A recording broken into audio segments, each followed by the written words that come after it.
এই বাংলাদেশের অনেক ভাই তাদের মায়ের জানাজা পায় নাই, অনেক ভাই তাদের বাবার জানাজা পায় নাই।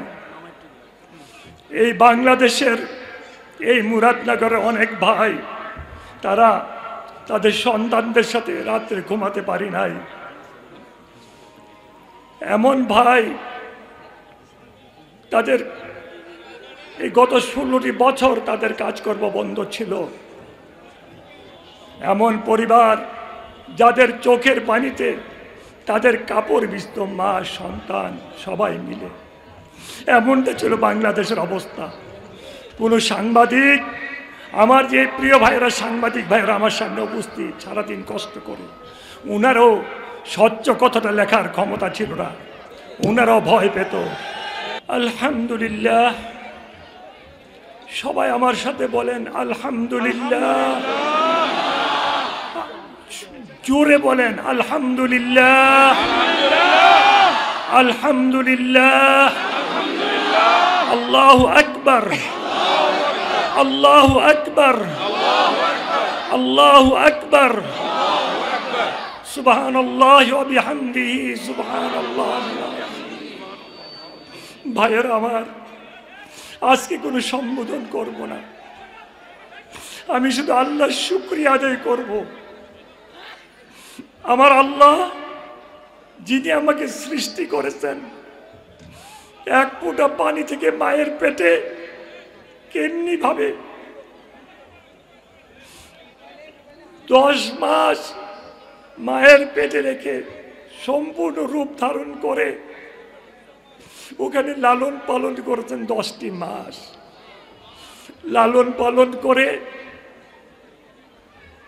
মায়ের পেট থেকে বের করে নিয়ে আসছেন। নিয়ে এসে মায়ের পেটে থেকে নিয়ে আসার পরে মায়ের বুকে দুধের ব্যবস্থা করে দিলেন। সুবহানাল্লাহ। সেই সময়ে তো দুধ খাওয়ার মতো যোগ্যতা ক্ষমতা আমার ছিল না। সেই মায়ের বুকের দুধটুকু পান করার ব্যবস্থা আল্লাহ পাক আমাকে করে দিয়েছেন। সেই সময় কোনো বুঝার ক্ষমতা ছিল না। আমার আব্বা আমার আম্মা কি কষ্ট করে, আপনাদের আব্বা আম্মা ও সবার আব্বা আম্মা লালন পালন করেছেন, আরামকে হারাম করে দিয়ে কত কষ্ট করে লালন পালন করেছেন। ভাইয়েরা আমার, সে আব্বা সে আম্মা আজকে আমাদের মধ্যে অনেকের দুনিয়াতে নাই। আমার আম্মা জান এত কষ্ট করেছেন আমার জন্যে, কিন্তু আমি আমার আম্মা জানের জানাজায় অংশগ্রহণ করতে পারি নাই। আমি আমার মায়ের শেষ সময়টুকু মায়ের পাশে থাকতে পারি নাই।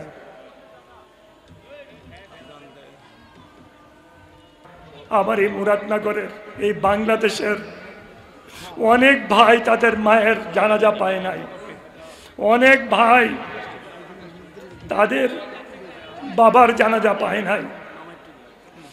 এই বাংলাদেশের এই মুরাদনগরের অনেক ভাই তারা তাদের সন্তানদের সাথে রাত্রে ঘুমাতে পারি নাই। এমন ভাই তাদের এই গত 16টি বছর তাদের কাজকর্ম বন্ধ ছিল। এমন পরিবার যাদের চোখের পানিতে তাদের কাপড় ভিজত, মা সন্তান সবাই মিলে। এমনটা ছিল বাংলাদেশের অবস্থা।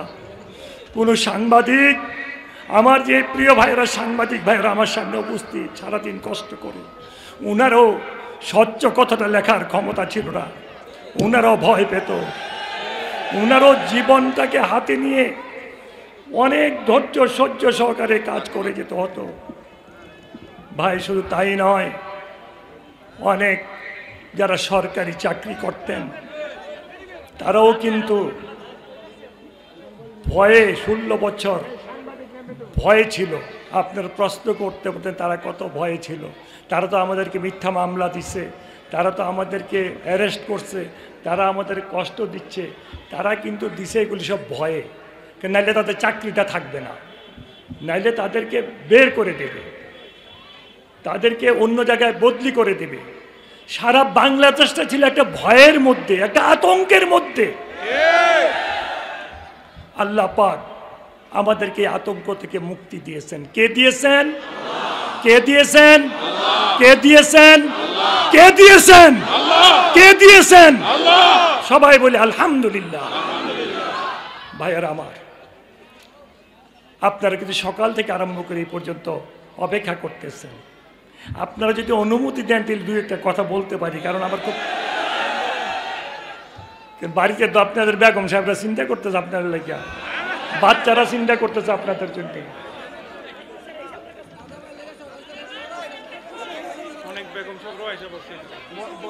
আমার বোনেরা অনেক আসছেন, সকাল থেকে আমার বোনেরা অপেক্ষা করতেছেন। আমি দেখেছি ইউটিউবে কত মহিলা যে কান্না করেছেন, কত ভাইয়েরা যে কান্না করেছেন, কত বাচ্চারা যে কান্না করেছেন আমার জন্যে। আমি আল্লাহর কাছে তাদের জন্য দোয়া করেছি। ভাইয়েরা আমার, আমি দুটো ঘটনা আপনাদেরকে বলি। সমস্ত ক্ষমতার অধিকারী কে? দেশ স্বাধীন হলো, আমরা স্বাধীন দেশ পেলাম। আমাদের শ্রদ্ধেয় মুক্তিযোদ্ধারা মুক্তিযুদ্ধ করে দেশকে স্বাধীন করেছেন, ওনাদেরকে আমরা শ্রদ্ধা জানাই, ওনাদের কাছে আমরা কৃতজ্ঞ। মুক্তিযোদ্ধারা সাধন করেছিল এই দেশটাকে। কেন সাধন করেছিল? একটা স্বাধীন দেশ, এই দেশে স্বাধীনভাবে কথা বলতে পারবো, স্বাধীনভাবে যার যার ইচ্ছা মতো আমরা দল করতে পারবো, যার যার ইচ্ছা মতো আমরা আমাদের মত প্রকাশ করতে পারবো। এই তো ছিল স্বাধীনতা।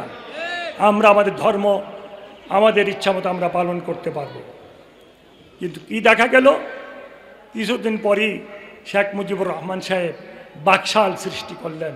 মুক্তিযুদ্ধের সেই আশাকে নিরাশা করে দিয়ে কি তৈরি করলেন?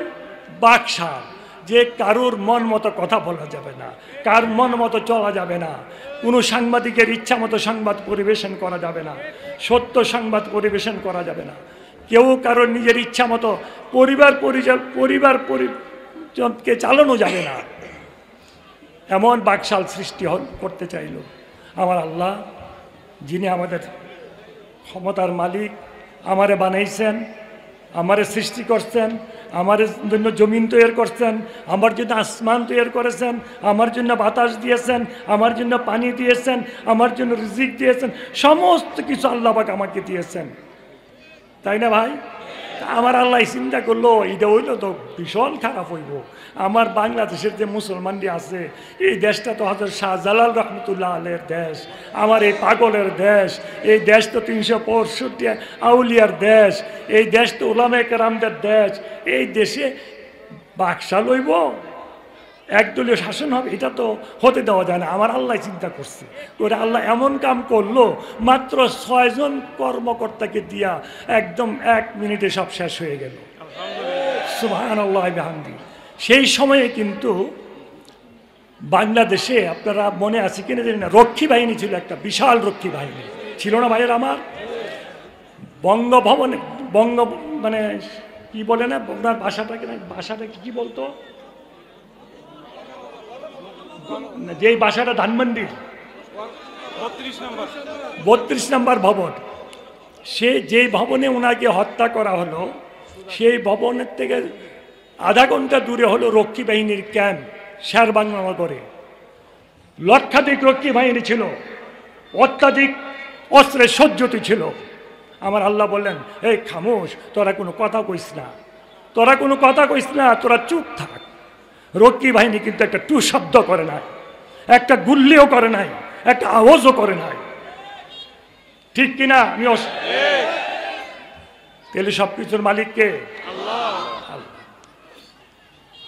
এবার এই জালেম যখন এই যে দেখেন আমাদের কত মানুষকে হত্যা করেছে, শুধু হত্যা না, বিচারের নামে বিচারের অজুহাতে মিথ্যা অপবাদ দিয়ে সুষ্ঠু বিচার না করে কিভাবে মানুষকে বিচারের কাঠগড়ায় তুলে হত্যা করেছে আপনারা জানেন তো না জানেন না? বাংলাদেশ জামাত ইসলামের বিশিষ্ট নেতাদের, যারা ইসলামী চিন্তাবিদ ছিল, এই দেশের রত্ন ছিল, তাদেরকে পর্যন্ত ফাঁসিতে লটকাইছে। আমাদের সালাউদ্দিন কাদের চৌধুরী ইসলামের একজন বিশিষ্ট কণ্ঠস্বর ছিল, উনার মতো এত উচ্চ ভাষায় কেউ কথা বলতে পারত না, এত সৎ সাহস কারুর ছিল না। সেই সালাউদ্দিন কাদের চৌধুরীকে কিভাবে ফাঁসি দেওয়া হলো আপনারা জানেন তো বা এটা জানেন না? এইরকম আরো কত ভাইকে বিচারের নামে হত্যা করেছে। এবং শুধু তাই নয়, কত ভাইকে ক্রস ফায়ারে দিয়েছে, কত বোনের স্বামীকে তার থেকে নিয়ে গিয়ে জুড়ে নিয়ে গিয়ে হত্যা করেছে, কত সন্তানকে তার বাবার কাছ থেকে নিয়ে হত্যা করেছে,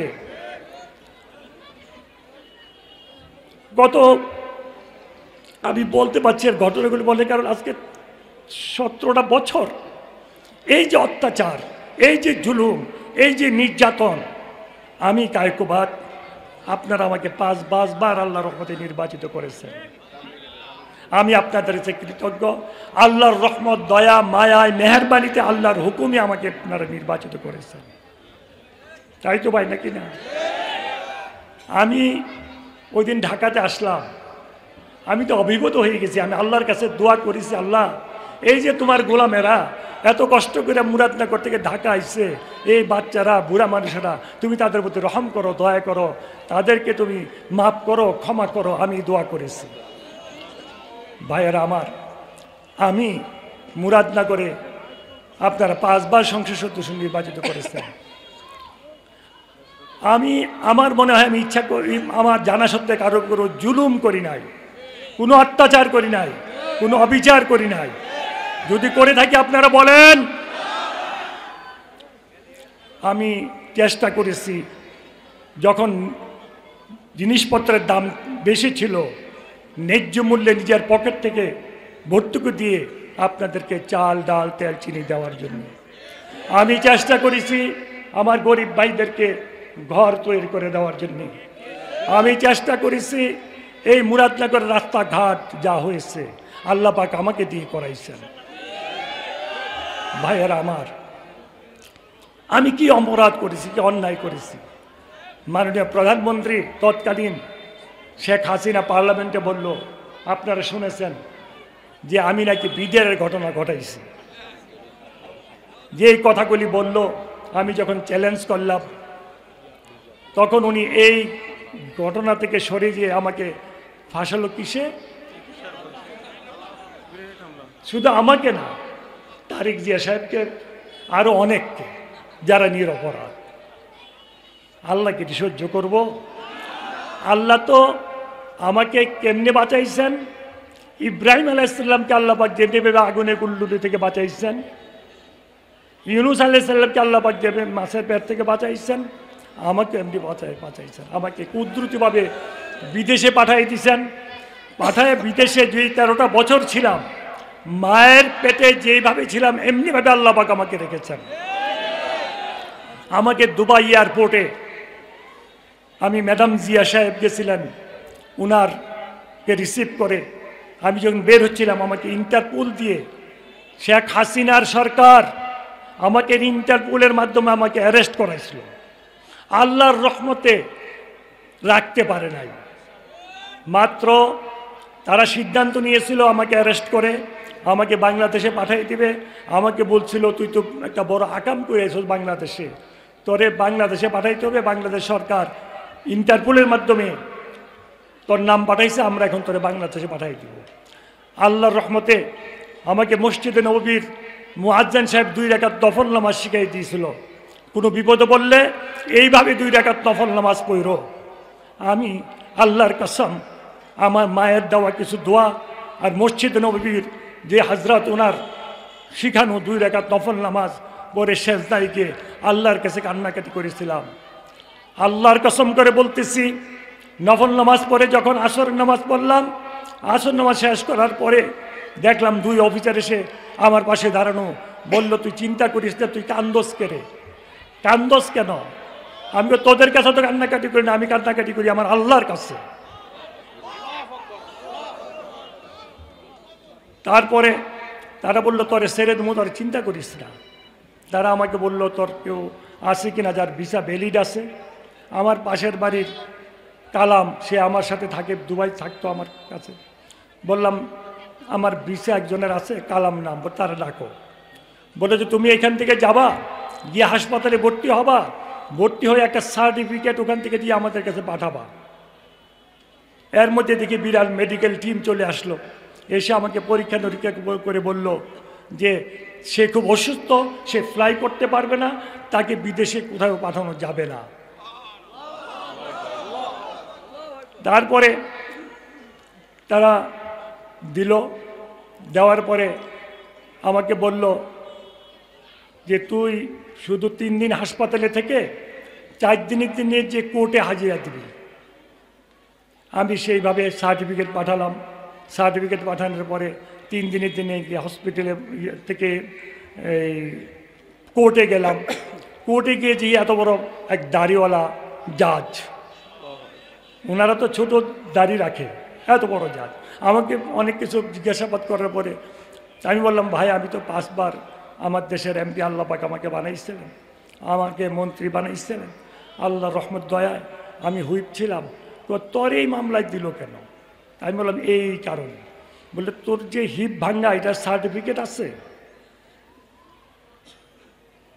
আমি আছে। তখন ভাই মুজিবকে ফোন করলাম, ভাই মুজিব সার্টিফিকেট ব্যবস্থা করে পাঠালো, সার্টিফিকেট জমা দিলাম, দেওয়ার পরে কোর্ট রায় দিল, মামলা ডিসমিস। তারপর আমার মাকে আমি ফোন করলাম, মা আমি কি করব? তুমি মালয়েশিয়া চলে যাও, তোমার তো 2 মেয়ে ওখানে পড়ে, ওখানে থাকো। ওখানে গেলাম, যাওয়ার পরে আমার ভাই মুজিব আমাকে 6 মাসের ভিসার ব্যবস্থা করে দিল। তো 6 মাস পরে আবার 6 মাস করলো, তারপর আর ভিসার এক্সটেনশন হয় না। খুব মহা চিন্তায় পড়ে গেলাম, ভিসা এক্সটেনশন হয় না, কীভাবে থাকবো?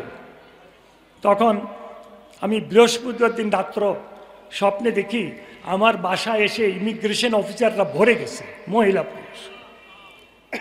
আমি এই স্বপ্ন দেখে সকালবেলায় আমার স্ত্রীকে বললাম যে আমি গিয়ে একটু হসপিটালে ভর্তি হই, কারণ আমার তো ভিসা নাই এখন, বাসায় এসে যদি ইমিগ্রেশন অফিসাররা পায় আমাকে তো অ্যারেস্ট করে নিয়ে যাবে। আমি তখন কাপড় চোপড় নিয়ে হাসপাতালে গেলাম। হাসপাতালে যাওয়ার পরে ওখানে আজিজ নামক কিছু বাংলাদেশি আছে, তাকে বললাম, সে ওখানে একজন ডাক্তার আছে দাতু আমিন, আমিনকে বললো, আমিন আমাকে ভর্তি করালো, হাসপাতালে ভর্তি হলাম। পরের দিন সকাল 9টা 10টায় আমার যে 2 মেয়ে মালয়েশিয়া পড়ে, এক মেয়ে ফোন করে বললো, কানতে স্যার বলতে আব্বা ইমিগ্রেশন অফিসার মহিলা পুরুষ আসছে, বাসা তো ভরে গেছে পুলিশে। আমি তখন আমার চোখের পানি রাখতে পারি না, আল্লাহ তুমি আমাকে এই জন্যই স্বপ্নে দেখাইছো, এই জন্য না ভর্তি করছো হসপিটালে। সুবহানাল্লাহি ওয়া বিহামদিহি সুবহানাল্লাহিল আযীম। আমার ভাই মুজিবও ছিল, ভাই আরফিনও ছিল তখন মালয়েশিয়া, ওরাও হসপিটালে আসলো। তো দাতু আমিন বলল, ডাক্তার তুমি কোনো উত্তর দেবে না, যা বলার আমি বলবো। তখন আমার স্ত্রী মেয়ে যখন বললো যে অমুক হসপিটালে আছে, তারা ওই হসপিটালে গেল। যাওয়ার পর হসপিটালে গিয়ে আমাকে দেখলো, দাতু আমিন আমার ডাক্তার বলল সে তো কথা বলতে পারবে না, আমাকে প্রশ্ন করো, তার কি, তাকে কি জিজ্ঞাসা করবা? তখন দাতু আমিনকে জিজ্ঞেস করলো, দাতু আমিন আমার সম্পর্কে বলল, তার এই অবস্থা। তখন বললো তার পাসপোর্ট কই, দিতে বলো, আমরা 1 মাসের ভিসা দিয়ে দিই। মালিক কেডায়? আমরা তো মনে করি কোনো কিছু হইলে চলো এমপির কাছে, চলো মন্ত্রীর কাছে, চলো চেয়ারম্যানের কাছে, চলো অমুক জায়গায়, চলো তমুক জায়গায়। 2 রাকাত নফল নামাজ পড়বেন, আল্লাহর কাছে চাইবেন, দেখবেন সব কাম হয়ে যাবে। আমি আপনাদের কষ্ট হয়েছে সূরা ইয়াসিনটা পড়াইছি এখানে, কারণ আমার আল্লাহ দেখতেছেন, শুনতেছেন, সব শুনতেছেন। এত বড় একটা মাজমা, এইখানে যদি সূরা ইয়াসিন পড়া হয় আল্লাহ খুশি হইব। কারণ এই বিপদ থেকে তো উদ্ধার করছেন কে? উদ্ধার করছেন কে? দেখলেন না শেখ মুজিবুর রহমান সাহেবের ঘটনাতে কইলাম, হাসিনা আমরা বহু আন্দোলন করেছি, প্রথম আন্দোলন এই বাংলাদেশে করেছিল খালেদা জিয়া, আমাদের নেত্রী। এই সরকার পতনের ডাক দিয়েছিল কে? খালেদা জিয়া, আমাদের নেত্রী। তারপরে সবচেয়ে বড় আন্দোলন করেছিল কে বলেন তো দেখি? কারা করছিল বলেন তো দেখি? হেফাজতে ইসলাম বাংলাদেশ। বলেন কে করেছিল? সেই হেফাজতে ইসলাম বাংলাদেশ আন্দোলনে কিভাবে তাদেরকে গুম করা হয়েছে, কিভাবে ওনাদেরকে হত্যা করা হয়েছে, কিভাবে ওনাদের উপর জুলুম অত্যাচার অবিচার হয়েছে, কিভাবে ওনাদেরকে মামলার আসামি করা হয়েছে, এই হায়ওয়ানারা করেছে। এই জুলুম অত্যাচার অবিচার আল্লাহ সহ্য করবে না। ম্যাডাম খালেদা জিয়া 3 বারের প্রধানমন্ত্রী, উনি সাবেক রাষ্ট্রপতি জিয়াউর রহমান সাহেবের স্ত্রী, উনি মুক্তিযোদ্ধার স্ত্রী। শুধু তাই নয়, উনি নিজে একজন মুক্তিযোদ্ধা। কারণ জিয়াউর রহমান সাহেবকে যখন গ্রেফতার করে নিয়ে যাওয়া হয়, তখন উনার 2 সন্তান, এই তারেক জিয়া এবং কুকু, তাদেরকে সহ পাক বাহিনী অ্যারেস্ট করে নিয়ে অনেক জুলুম অত্যাচার অবিচার করেছে, নির্যাতন করেছে। উনি নির্যাতনের শিকার শুধু আজকেই হয় নাই, স্বাধীনতা যুদ্ধের সময়ে পাকিস্তানি হানাদারদের হাতেও নির্যাতনের শিকার হয়েছেন ম্যাডাম জিয়া এবং তার পরিবার। তেমনি ভাবে গত এই জালেম সরকারের সময়ে উনি এবং উনার পরিবার যেইভাবে জুলুমের শিকার হয়েছেন, অন্য কেউ এইভাবে জুলুমের শিকার হয় নাই। ম্যাডাম জিয়া জেলে ঢুকেছেন, সরকার পতনের পরে মুক্তি পেয়েছেন, তাই ঠিক কিনা? ঠিক। আমাদের নেতাদের মধ্যে এমন কয়জন আছে যে জেলে ঢুকেছেন জালেম সরকারের সময়ে এবং সরকার পতনের পরে মুক্তি পাইছেন? এমনটা তেমন নাই বললেই চলে। আমরা ম্যাডাম জিয়ার কাছে কৃতজ্ঞ, তাই না ভাইয়ের আমার? ভাইয়ের আমার, এই তারেক জিয়া সাহেব, উনি কি দেশের এমপি ছিল? উনি কি দেশের মন্ত্রী ছিল? উনি মনে ক্ষমতার কাছেও যায় না, কিন্তু ওনার উপরে কত জুলুম, কত অত্যাচার, কত অবিচার, কত নির্যাতন, কত মিথ্যা মামলা করেছে। উনার ছোট ভাই কুকু সাহেবকে অত্যাচার নির্যাতন করার ফলে উনি বিদেশ চলে গেলেন। বিদেশে গিয়েও শান্তি থাকতে পারেন নাই, উনি অশান্তিতে চিন্তায় শেষ পর্যন্ত মৃত্যুবরণ করলেন। তো খালেদা জিয়ার পরিবারটা কেমন? উনি যে বাড়িতে বসবাস করতেন, সেই বাড়ি থেকে ওনাকে বের করে দেওয়া হলো। শুধু বের করে দেওয়া হয় নাই, সেই বাড়িটাকে নিশ্চিহ্ন করে দেওয়া হয়েছে। বলেন, আমাদের অনেকেই বলেন আমরা অনেক জুলুমের শিকার হয়েছি। ম্যাডাম জিয়ার মতো জুলুমের শিকার কারা কারা হয়েছেন আমাকে বলেন। ভাইয়েরা আমার, এই মুরাদনগরে কত মানুষকে গ্রেফতার করেছে, কত ভাইদেরকে হত্যার হুমকি দিয়েছে, কত জুলুম অত্যাচার অবিচার করেছে, কত মায়ের বুক খালি করেছে, কত মায়ের চোখের পানি পড়েছে।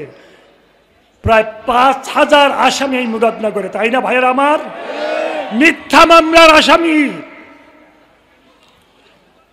যেমনি ভাবে শেখ মুজিবুর রহমান সাহেবকে এই দেশ থেকে বিদায় হতে হয়েছে, তেমনি ভাবে এই দেশের দলগুলি যখন ব্যর্থ হলো, তখন আল্লাহ পাক এমন একটা কুদরতিভাবে, এমন একটা সামান্য কুদরতিভাবে এই সরকারকে বিদায় করে দিল। ছোট ছোট বাচ্চাদেরকে দিয়ে আন্দোলনের ব্যবস্থা করলো। কি আন্দোলন? কোঠা বিরোধী আন্দোলন। সরকার বিরোধী আন্দোলন তো না, করছে কি কোঠা বিরোধী আন্দোলন। কোঠা বিরোধী আন্দোলন করতে যে শেষ পর্যায়ে তাদের উপরে যে জুলুম অত্যাচার অবিচার হলো, তখন তারা দাবি করলো 3 মন্ত্রীর পদত্যাগ। কয় মন্ত্রীর? সঠিক না বেঠিক? 3 মন্ত্রীর পদত্যাগ। তার পরবর্তী পর্যায়ে আমাদের দলের যুবকেরা, নেতারা, জামাত ইসলামের শিবিরের ছেলেরা, জামাত ইসলামের নেতারা এবং বিশেষ করে বাংলাদেশের জনগণ, ঢাকা শহরের যুবক যুবতী, পুরুষ বৃদ্ধা সবাই মিলে নেমে গেল এই সরকারের পতন ঘটাতে হবে। সেই যুবকদের আন্দোলনের ধারাকে ধরে যখন অন্যান্য দলগুলি, সমস্ত বাংলাদেশের আমাদের সাথে জড়িত দলগুলি নেমে পড়ল এবং বিশেষ করে ঢাকা শহরের যুবক যুবতী এবং বৃদ্ধ সাধারণ মানুষেরা, রিক্সাওয়ালারা, শ্রমিকরা, মজুররা নেমে পড়ল, সেই মুহূর্তে হাসিনা দেখলো আর তো উপায় নাই রে, তখন উনি ভাগনের পাল্লা পড়লো। উনি এমনভাবে ভাগলো, বক্তৃতা দেওয়ারও সময় পাইল না, একটা কথা কওয়ারও সময় পাইল না। সবকিছুর মালিককে উনি কিন্তু বাংলাদেশ আর্মি, উনাদেরকে মনে করতো আমার জান, আমার ফোরান। আল্লাহ কি কয়, যেমনি ভাবে তখন রক্ষীবান্ধব কইছিল চুপ, তোরা কোনো কথা কইস না, চুপ থাক। এইবার আরবিরও কইছে এই চুপ থাক, কিচ্ছু করিস না তোরা, আমার এই ফোলাবান্দিরে, আমার বান্দাদিরে, তোরা চুপ থাক। তারা আল্লাহর হুকুমে চুপ রইল। চুপ রইছে না তারা? আমরা বাংলাদেশ আর্মির কাছে কৃতজ্ঞ, আমরা ঋণী যে তারা আল্লাহর হুকুমে চুপ রয়েছিল এবং আমাদেরকে সহযোগিতা করেছে। আমরা আশা করি এই সহযোগিতাটা ওনাদের সব সময় থাকবে। এই বাংলাদেশের মানুষ যে কি চায়, এখন আমরা চাই কি, আমরা কি চাই? একটা সুষ্ঠু নির্বাচন। আমরা কি চাই? সুষ্ঠু নির্বাচন চাই না? এই সুষ্ঠু নির্বাচন যদি তারা দিতে আমাদেরকে সাহায্য করে, আর বিশেষ করে আমাদের ডক্টর ইউনূস সাহেব, উনি অত্যন্ত ভালো মানুষ, উনি অত্যন্ত জ্ঞানী মানুষ, উনাকে আল্লাহ এই ক্ষমতায় বসাইছে। উনি যদি এই ক্ষমতায় এই মুহূর্তে আল্লাহ পাক ব্যবস্থা না করে দিতেন, অন্য কারোর পক্ষে সম্ভব ছিল না এই মুহূর্তে, এই সময়ে এই ক্ষমতায় গিয়ে এইভাবে ক্ষমতা আমাদেরকে সহযোগিতা করার।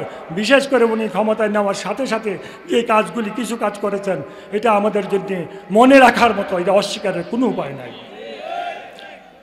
ভাইয়েরা আমার, এই যে সরকার বাতিল বিদায় নিল, এখন তো বর্তমান সরকারের কি কয়, কি সরকার কয়? অন্তর্বর্তীকালীন সরকার, অন্তর্বর্তীকালীন সরকার। এই সরকার, এই সরকার যদি এখন এই সরকার যদি একটা সুষ্ঠু নির্বাচন দিয়ে জনগণকে খুশি করতে পারে, তাহলে আল্লাহও খুশি হইব। এই সরকার কাজ হলো একটা সুষ্ঠু নির্বাচন দেওয়া আর সংস্কার। সংস্কার করেন টুকটাক যেটা দরকার, কিন্তু আসল সংস্কার তো করবে যারা নির্বাচিত সরকার, তারা আসল সংস্কার করবে, তাই তো নাকি না ভাইয়েরা? আপনারা কি মানেন এটা না মানেন না? হাত তোলেন কারা কারা মানেন। নারে তাকবীর, নারে তাকবীর। তারপরে আপনারা চান যে এই সরকার একটা সুষ্ঠু নির্বাচন দেখ, সুন্দর নির্বাচন দেখ, এবং যদি এই সরকার সুষ্ঠু এবং সুন্দর নির্বাচন দিয়ে গণতান্ত্রিক সরকারের কাছে ক্ষমতা হস্তান্তর করতে পারে, তাদের নাম স্বর্ণ অক্ষরে লেখা থাকবে, বাংলাদেশের জনগণের অন্তরে লেখা থাকবে। বাংলাদেশের জনগণ তাদের জন্য দোয়া করবে, তাই না ভাইরা আমার? ছাত্র ভাইদেরকে বলবো, দেখো আল্লাহ রাসূল সাল্লাল্লাহু আলাইহি ওয়াসাল্লাম বলেছেন, বড়দের সম্মান করো, ছোটদের স্নেহ করো। বড়দের সম্মান করতে বলছে, ছোটদের স্নেহ করতে বলছে। এই হুকুমকে যদি তোমরা না মানো, তোমরা যদি বড়দের সম্মান না করো, ছোটদের স্নেহ না করো, তাহলে তোমরা যে যোগ্যতা অর্জন করেছো, যেই যোগ্যতা অর্জন করেছো, জনগণ তোমাদের কিন্তু মাথার তাজ মনে করে এখন। কিন্তু তোমরা যদি তোমাদের নিজেদেরকে ভুলের মধ্যে রাখো, ভুল করো, জনগণ কিন্তু এটাও মনে রাখবে। এই জন্য তোমাদেরকে খুব সাবধানে চলতে হবে, মুরব্বীদের পরামর্শ নিয়ে চলতে হবে, মুরব্বীদের পরামর্শ নিয়ে চলতে হবে। আল্লাহ পাক কুরআনুল কারীমে হুকুম করেছেন মুরব্বীদের কথা শোনার জন্য। ভাইয়েরা আমার, আমি হেফাজত ইসলামের কথা বলেছিলাম। হেফাজত ইসলামের উপরে অত্যাচার, অবিচার, জুলুম, নির্যাতন করা হয়েছে। আমি হেফাজত ইসলামের মহাসচিব জুনায়েদ বাবুনগরী রহমতুল্লাহ আলাইহি, ওনার কথাই তো আমাকে বলতে হয়। উনি আপোষহীন একজন নেতা ছিলেন, উনি মাজলুম। উনাকে যেভাবে জেলে ঢুকে অত্যাচার, অবিচার, জুলুম, নির্যাতন করা হয়েছে, এমন অত্যাচার, অবিচার, জুলুম, নির্যাতন শারীরিকভাবে কাকে করা হয়েছে, অনেকেরই করা হয়েছে, এবং কাদের করা হয়েছে আমার জানা নাই। এত বড় একজন আলেমকে, এত বড় একজন আল্লাহর প্রিয় বান্দাকে এমনিভাবে জুলুম, নির্যাতন, অবিচার করে মৃত্যুর মুখে ঠেলে দিয়েছিল সেই জালেম সরকার।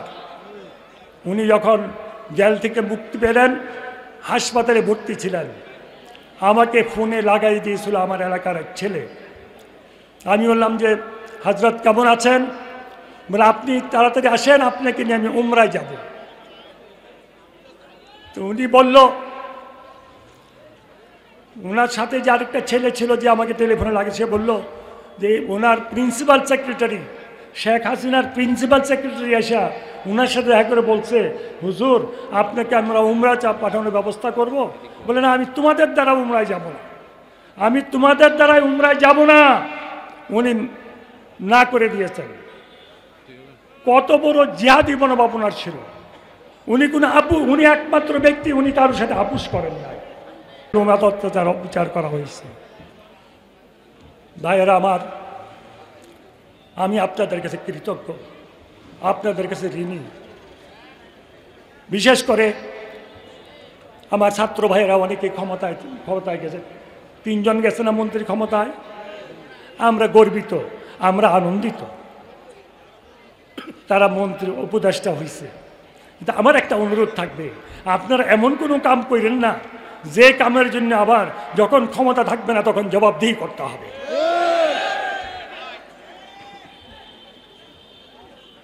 তখন মনে কষ্ট পাবো, কারণ আমরা আপনাকে মাথার তাজ বানাইছি। আপনারা যদি আবার বিচারের সম্মুখীন হন, আবার যদি আপনারা কোনো কষ্টের সম্মুখীন হন, আপনাদের কর্মের জন্য আমরা খুব কষ্ট পাবো। আপনাদেরকে যেভাবে মাথার তাজ বানাইছি, তাজ হিসেবে থাকেন। বাংলাদেশের জনগণ আপনাদেরকে মাথার তাজ বানাইছে, আপনারা তাজের মতো থাকেন, এটাই আমার অনুরোধ। আর আমি বিশ্বাস করি সমস্ত ক্ষমতার মালিককে। আপনারা তো জানেন, বাকন্য করে আমারে গাড়িতে গুল্লি করে আমাকে মেরে ফেলে ব্রিকফিল্ডের আগুনে পুরাই দিতে চাইছিল, জানেন তো আপনারা? জানেন? আল্লাহ আমার বাঁচাইছে না? আল্লাহ আমাকে অনেকভাবে বাঁচাইছে। আপনারা দোয়া করবেন, আপনাদের দোয়াটা হলো আমার সবচেয়ে বড়। আমি হলাম আপনাদের কামলা। আমি এমপি থাকতে, মন্ত্রী থাকতে বলতাম যে আমি আপনাদের কামলা। আমার কাজ হলো আপনাদের কাজ করা। আপনারা আমার জন্য দোয়া করবেন। আর বিশেষ করে যারা এখনো জেলখানায় আছে, ওনাদেরকে যদি এই সরকার অতি তাড়াতাড়ি জেল থেকে মুক্তি না করতে পারেন, তাহলে এটা হবে ওনাদের জন্য একটা দুর্ভাগ্যের কারণ হবে। এখনো কেন এত শহীদ হলো, এত লোক নির্যাতিত হলো, জালেম সরকার বিদায় হলো, এখনো কোনো জালেম সরকারের মিথ্যা মামলায় আমাদের লোকজন এখনো জেলখানায় থাকবে কেন? আছে না জেলখানায় এখনো? আমাদের লুৎফর রহমান বাবর আছেন, রাজ্জাকুল হায়দার সাহেব আছেন, আরো অনেকে আছেন জেলখানায়। তাদের মুক্তি আমরা চাই তো নাকি না? হাত তোলেন তো, কারা কারা চাই? আলহামদুলিল্লাহ। এই দেশের বিরুদ্ধে কিন্তু বিরাট ষড়যন্ত্র এখনো চলতেছে। আপনারা দোয়া করবেন, নফল নামাজ পড়ে দোয়া করবেন, আল্লাহ পাক যেন এই ষড়যন্ত্র থেকে আমাদেরকে বাঁচায়। এবং আমার বিরুদ্ধে ষড়যন্ত্র, পদে পদে ষড়যন্ত্র দেখতেছেন তো। কারণ আওয়ামী লীগের মতো এখনো কিছু পরিবেশ আছে আমাদের মাঝখানে, আছে না ভাই? আছে না ভাই? থানায় গেলে ওসি সাহেব কথা কইতে ভয় পায়, দাঁড় করা কথা কইতে ভয় পায়। কেন এখন ভয় পাবে? জালেম সরকার তো বিদায় নিয়েছে, এই লিগে এখনো জালেম সরকার আছে। কেন আপনাদের ভয়? সাধারণ মানুষ যখন আপনাদের কাছে যাবে, আপনার হাসি মুখে তাদেরকে গ্রহণ করবেন, তাদের সুবিধা অসুবিধা শুনবেন। যদি আপনারা ভয় পান, কার জন্য ভয় পান আমাদেরকে বলেন, আমরা জনগণ দেখবো ইনশাআল্লাহ। আল্লাহর রহমতে রাজি আছেন তো? দরকার হয় আবার আন্দোলন করে থাকবো, তুলবো আমরা। জনগণের চিন্তা ভাবনা কি সেটার দিকে লক্ষ্য করে প্রশাসনকে চলতে হবে। ইউনুওসি পুরা প্রশাসনকে জনগণের চিন্তার উপরে লক্ষ্য করে চলতে হবে। এর বাইরে একজন, দুইজন, 10 জনের কথা চিন্তা করে যদি চলতে চান, তাহলে আমরা আন্দোলন গড়ে তুলব। রাজি আছেন তো আপনারা? হাত তোলেন কারা কারা রাজি আছেন। কোনো এসপি সাহেবের ক্ষমতা নাই, কোনো ওসির কোনো ক্ষমতা নাই, ইউনুর কোনো ক্ষমতা নাই, সমস্ত ক্ষমতা আমার আল্লাহ। আমরা এটা বিশ্বাস করি। আপনারা আমার সাথে আজকে একটা ওয়াদা করতে হবে, মুরাদনগরে কোনো দুর্নীতি হতে দেওয়া যাবে না। রাজি আছেন? মুরাদনগরে কোনো চাঁদাবাজি হতে দেওয়া যাবে না। রাজি আছেন? হাত তোলেন কারা কারা রাজি আছেন। মুরাদনগরে মদ, জুয়া, ফেন্সিডিল এইগুলি হতে দেওয়া যাবে না, খেতে দেওয়া যাবে না। রাজি আছেন? মুরাদনগরে দখলবাজি করতে দেওয়া যাবে না। রাজি আছেন? যেই হোক, সে যদি আমি নিজেও কোনো ভুল করি, আমাকেও ধরবেন। উমর রাদিয়াল্লাহু আনহু বলেছিলেন, যতক্ষণ কোরআন এবং হাদিস অনুযায়ী আমি তোমাদেরকে চালাবো, ততক্ষণ তোমরা আমাকে নেতা মানবা, যখন এর বাইরে যাব তখন তোমরা আমাকে নেতা মানবে না। তাই তো বলছিল নাকি? আমার আপনাদের কাছে অনুরোধ, এই মুরাদদেরকে মাদক মুক্ত করতে হবে। আরেকটা কথা আমার সাথে স্বীকার করতে হবে, যাদের বাপ মা আছে তাদেরকে আপনারা খেদমত করবেন, উচ্চ শব্দ করবেন না। রাজি আছেন আপনারা? আল্লাহ রাসূল কার খেদমত করবো? আব্বা। কার খেদমত করবো? আম্মা। আব্বা আম্মার খেদমত করতে আল্লাহ রাসূল বলে গেছেন। আব্বা আম্মার খেদমত না করলে কিন্তু বেহেশত পাওয়া যাবে না। তারা যদি অসন্তুষ্ট থাকে, ইবাদত বন্দেগী কবুল হবে না। আপনারা দোয়া করবেন। আমি ইনশাআল্লাহ, আল্লাহ যখন দয়া করে আনছে এই মুরাদনগর মাটিতে, আল্লাহ শুকরিয়া আদায় করবো। আপনারা সবাই আমার একটু কষ্ট দেবো, আপনারা রাজি আছেন? আল্লাহ যে আমরা এই সরকার থেকে পতন করছে, মানে জালেম সরকার থেকে উদ্ধার করছে, জালিম সরকারের পতন ঘটাইছে এবং আমাদেরকে মুক্ত করছে, এই দেশে আনছে, এই শুকরিয়া বাবদ 2 রাকাত করে নফল নামাজ পড়বেন। সবাই রাজি আছেন? হাত তুলেন কারা কারা রাজি আছেন। 2 রাকাত নফল নামাজ পড়ে আল্লাহর শুকরিয়া আদায় করবেন। আর 2 রাকাত নফল নামাজ পড়ে আল্লাহর কাছে বলবেন, আল্লাহ এমন একটা সরকার আমাদেরকে দাও যেই সরকারের মাধ্যমে তোমার হুকুম অনুযায়ী দেশ চলে এবং আমরা শান্তিতে থাকতে পারি। এই দোয়া আপনারা সবাই করবেন। আপনাদেরকে অনেক কথা ছিল, আমি মনে হয় এই 13 বছরে এতক্ষণ দাঁড়িয়ে ছিলাম, শুধু নামাজে দাঁড়িয়ে থাকতাম আর এমনি দাঁড়িয়ে কথা বলার সুযোগ মনে আল্লাহ পাক আমাকে এই দিল। আমি কিন্তু দাঁড়িয়ে থাকতে পারি না, আমার হিপের ক্যাপ ভাঙা। আপনারা আমার জন্য দোয়া করবেন। আপনাদের কাছে আমি একটা বলবো, যদি আমি আমার পরিবার বা কেউ কোনো ভুল ত্রুটি করে থাকে, আপনারা দয়া করে মাফ করে দেবেন, ক্ষমা করে দেবেন। আমার ভাই মুজিব অনেক সুন্দর কথা বলেছে, আপনারা এগুলি চিন্তা করবেন আর প্রশাসনের সাথে ভালো ব্যবহার করবেন। একটা অনুরোধ থাকবে আপনাদের কাছে, প্রশাসন তারা হলো আমাদের মেহমান, ওনাদের সাথে কোনো খারাপ ব্যবহার করা যাবে না, সুন্দর ব্যবহার করতে হবে। মেহমানের প্রতি যেমন হুকুম আল্লাহ পাক করেছেন, তেমনিভাবে ওনাদের সাথে ব্যবহার করতে হবে। রাজি আছেন আপনারা? হাত তুলেন কারা কারা রাজি আছেন। আপনারা তো আমার ভাই, আমার কলিজাটা ঠান্ডা হয়ে গেছে। আল্লাহ আপনার প্রতি রহম করুক, আল্লাহ আপনার প্রতি দয়া করুক। আমি আমার মায়ের কবরের পাশে যাব এখন নামাজ পড়ে। আপনারা দোয়া করেন আমার মাকে যেন, আমার আব্বাকে যেন আল্লাহ পাক জান্নাতুল ফেরদৌস নসিব করেন, এবং আমি দোয়া করব আমার এই ভাইদের সবাইকে যেন আল্লাহ পাক জান্নাতুল, যারা দুনিয়াতে নাই, সবাইকে যেন জান্নাতুল ফেরদৌস নসিব করে। আর বিশেষ করে আজকে যে সাংবাদিক ভাইয়েরা আজকে এখানে উপস্থিত হয়েছেন তাদের জন্য দোয়া করব আমি, আল্লাহ পাক যাদের বাপ মা নাই তাদেরকে জন্য জান্নাতুল ফেরদৌস নসিব করে এবং তাদের প্রতি যদি খাস রহমত নাজিল করে, তাদের সন্তান তাদের স্ত্রীদের প্রতি জন্য খাস রহমত নাজিল করে। আমি ওনাদের জন্য দোয়া করব, আপনাদের জন্য দোয়া করব, যারা এত কষ্ট করেছেন সবার জন্য দোয়া করব।